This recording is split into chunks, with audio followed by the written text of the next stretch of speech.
My name's David Constantine. I'm an author with Comma Press and have published volumes of short stories with them. And I want to read now a short story, the latest I've written, actually. I wrote it in February. That is before the lockdown and our awareness of what it's like living under a lockdown. But in a way, it seems already to have something of that about it. It's called The Pianist. For 3 weeks before and 3 after St. Lucy's Day, Mr. Z rose very early, and whatever the weather, ran round Hope Park, always anti-clockwise. He told nobody, but people soon found out, and when they asked him what he meant by it, he said he had to, because the dreams he woke with were unpleasant, and he made them worse lying there all on his own in the dark, mulling them over. Most questioners, hearing these words, commended him. It was a brave man who tackled his demons so head on, they said. Mr. Z himself didn't quite see it like that.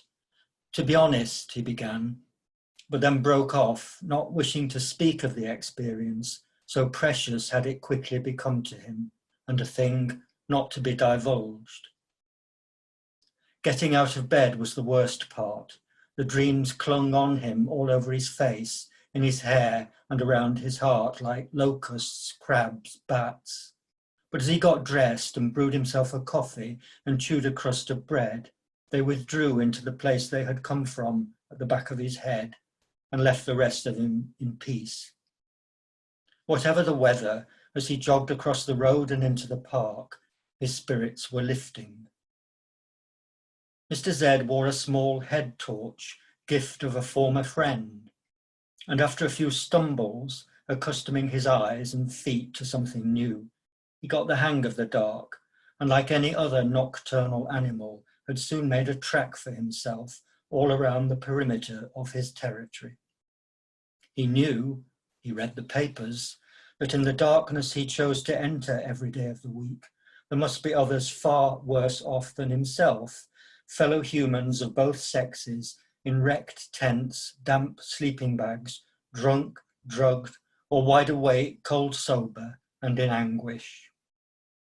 He liked to think they might glimpse his light, making its slow circuit, freakish and insubstantial as a will-o'-the-wisp, and be intrigued or even comforted by it.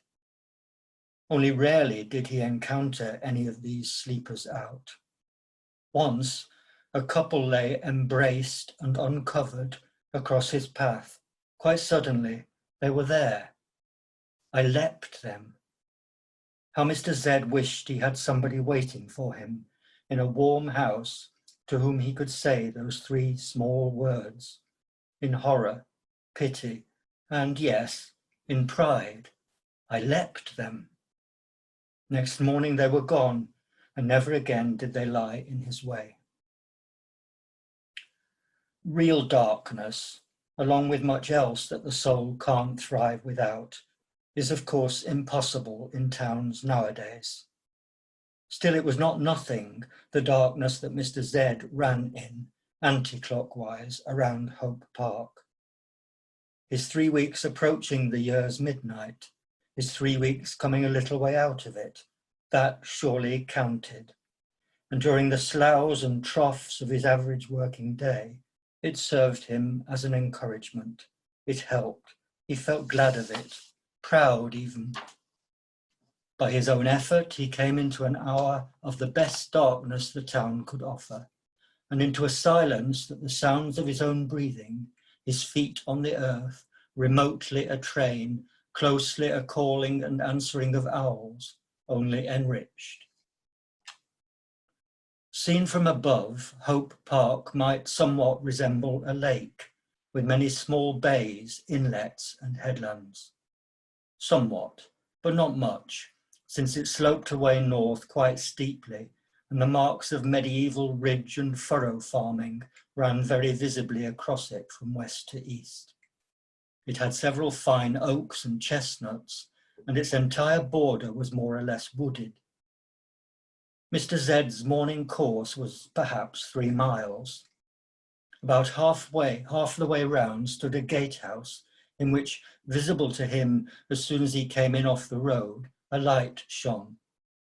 And this house, on the very first morning, became for Mr. Z the heart of the matter, body and soul of the good his running in the dark of the winter solstice did him. There, that first morning, on every morning after, in all weathers, he halted and for a while stood still. Between him and the gatehouse were self-seeded ash and sycamore, not yet very high, and a tangle of brambles, nettles and thorn. But looking up over them, Mr. Z saw a Victorian Gothic room, brightly lit, and in the ornate central window, full on and wearing evening dress, sat the pianist, entranced and entrancing. His hands were invisible below the sill, but their movement over the keys was evident in his arms, and indeed through all his upper body. His eyes were shut. At times he bowed down. At times he leaned far back, tilting up his face.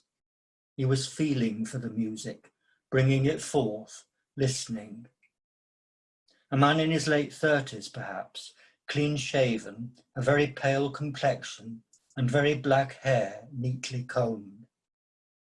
Mr. Z clicked off his head torch and stood in darkness, looking up at the pianist on view in the Gothic window. He watched and listened until the cold was reaching too far into him, wrenched himself awake then, so to speak, turned aside, switched on his light, and continued his circuit.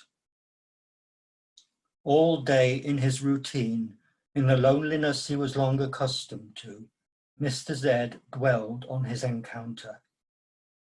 Even if I never see him again, he said to himself, he will have done me some good. But every morning for 3 weeks into the solstice, and for 3 weeks beyond the solstice, he saw the light in the gatehouse as he entered the park. Turning into his anti-clockwise course, he soon lost it and had no further sight of it until suddenly, and very close, it was there on his right hand. He extinguished his lamp, stood still, watched, listened, and on his breathing quickened by running, he took the music into his heart. The second year, it was the same, 3 weeks either side of St. Lucy's Day. Such an intake. He believed it would fortify him forever against all assaults by his nightmares from within and against all fear and loss of faith as he did his best in the world outside. The third year began as before. By now he had learned the pianist's face. He could hear the music from off that face as it took in and uttered what the hands were bringing into life. He stood in frost there, under a hard pulsating moon, in snow, in unseasonable warmths, in fine or drenching rain, and once in a wind so thoroughly wild, every tree in the park howled and roared with it. And he knew silences in which there was only the music, and when he turned, lit his light and set off downhill into the second half of his circuit, the sounds of his own progress, of an aeroplane very high, a train very distant, a fox and the owls quite close, all these were lovely to him. He harbored them as though he were himself a universe. Then, in the third year, beyond the solstice, daylight almost palpably coming nearer, Mr. Z woke at the mercy of the dream he feared most. The dream that commanded him to harm himself, that sardonically and irrefutably reminded him of his worthlessness, of his unfitness to be given even a dram of grace, of his fitness only for expulsion. How dare you skulk under the window of a pianist and spy on him and eavesdrop on his music? Mr. Z had no answer. He had no countering voice at his disposal. Should he knock at his neighbours' doors and ask them to speak up for him at the trial of his soul? He could not imagine that any fellow human being would find anything to say in his favour. So it came on him as it had often before. They were familiars, he and it. He would curl up now in the oubliette of himself, emerge when necessary, and go through the motions of living, act the empty part, be a semblance of a citizen, the ghost of a human being. And, quite peculiarly desolating, no one would notice. He would seem to be as he always was. It would make no difference in his dealings with others. A ghost or semblance would serve perfectly well. Then he had to ask himself in all seriousness, had he ever been really there? If he passed muster now in this emptied state, how little the balance of his life amounted to. But it would pass. It had always passed. He knew the way of it, the rules, how he must be. It was required of him that he abide in absence for however long it took. He felt no faith or hope, merely he knew how he must behave. He could never see an end. It was, however, part of the mechanism that he told himself there would be an end. It would come. He would lift up. He always had before. Of course, the devil of denial whispered continually, "Friend, don't kid yourself. This thing is cumulative. Every time it brings with it what it has brought to you before. You are heavier, my friend, unbearably heavier. You shed none of the load. Every coming of the malady burdens you with more. You are heavier and weaker, less able to bear what you bore in the past, and here now is a present weighing more. The weakening too is cumulative. Always more you must bear, always weaker." "You may be right," Mr. Z answered. "This time you may well be right, but we'll see, we'll see. Meanwhile, I know my part. I know how I must act to pass as a living man. I know my lines for Mrs. Patel in the post office, for Mr. Suresh in the newsagents, and for the good people at the bus stop." Mr. Z was short for something unpronounceably Polish. At school and college, they had settled for Zag, which he quite liked. There was even a nice girl once who took to calling him Zaggy Stardust, and that made him very happy. But times got worse, and one day, a man he thought he was on pretty good terms with asked him when he would be going back. Mr. Z was still in the pit at that point, and he might well have covered his face and burst into tears. Instead, astonishing himself, he looked the man in the eye and said, "My mother was a fine pianist. She played in the Free Trade Hall. She played a whole concert in memory of Chopin, who visited Manchester the year before he died. There's a statue of him on Deansgate, done by a Polish sculptor. Anyone can go and see it whenever they like and be thankful. People leave flowers there, red roses mostly." Then Mr. Z felt the heart in him to be overflowing and heard a voice he trusted telling him to speak of what mattered. If the citizens trusted one another to that degree and spoke truthfully of such vital things, surely it would help. So, rather in a rush, he said, "I used to go running round Hope Park, only in winter, around the solstice, and always anti-clockwise, very early in the dark. And if I gave it up last Christmas, that's only because a bad dream came back too strong for me to overcome, and I lost heart and went back into myself, into the deepest pit of myself. But you asking me just now when I'd be going back makes me want to tell you about the pianist in the gatehouse. I found him the very first morning, and every morning after that he was there, and I stood under his window for 5 minutes or so, whatever the weather, and watched him play, and I listened. Mostly he played Chopin, nocturnes mostly, but also the ballade, the mazurkas and the waltzes, the lot, on and on, all alone in himself, and I don't think he ever knew I was outside under his window in the dark with the owls and the foxes listening.